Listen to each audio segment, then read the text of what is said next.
Welcome to another episode of Marketing School. I'm Eric Su. And I'm Neil Patel. And today we're going to talk about if you should build rich anchor text links still. So let's give a little context to everyone about what rich anchor text links are. So it could be like marketing school, for example, right? You're trying to get all the links to rank #1 for marketing school, that key phrase.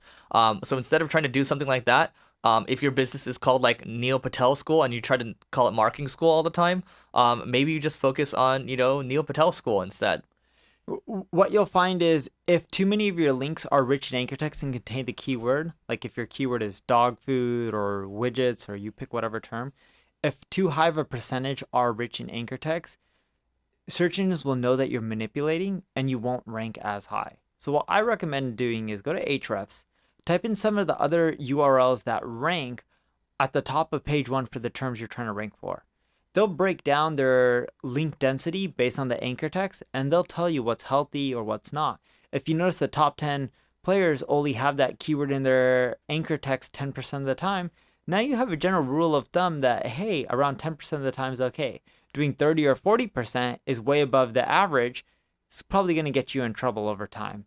And in general, if you're building links naturally, you're not buying them, which you shouldn't be doing, but if you're building them naturally, you shouldn't be able to control the anchor text all the time. People will naturally include that keyword. Maybe they'll include the keyword like Neil Patel or SEO or Neil Patel SEO or learn SEO from Neil Patel. They'll use variations of it, and that's all natural. But if they just keep including the keyword SEO and they link to you 100 times with the keyword SEO, what you'll find is your rankings for the term SEO won't just keep going up. Google will know that you're trying to manipulate them. Yeah, think of all this as an over-optimization cup, right? Think of it as you have this limit, and then let's say your site's a lot smaller. It's like this, and then you start to build this rich anchor text link. You start to do this dirty stuff on your site, right? What happens is once the cup is overflowing, then you're gonna get hit by some kind of filter or some kind of penalty, right? Whether it's a manual penalty or algorithmic penalty, you're gonna be hit because like we've tried this on sites in the past where long time ago in the old days of SEO where you can just go to like a black hat forum or whatever and then just buy a bunch of rich anchor text kind of spammy links, right? All of a sudden, lo and behold, you're ranking top 3 for this really major keyword like diamond wedding rings or whatever.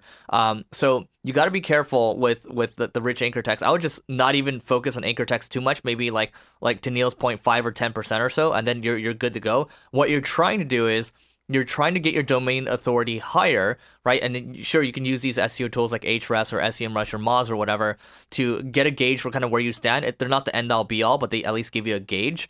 And then from there, get the domain authority higher. Once you have a higher domain authority, it's going to become much easier for you to publish content that naturally ranks. And then for that type of content that's doing well, you link to that, 5 or 10 links or so, and then you're going to see the ship start to rise across the board. And you're going to find it much easier that when you publish something, it actually drives organic traffic.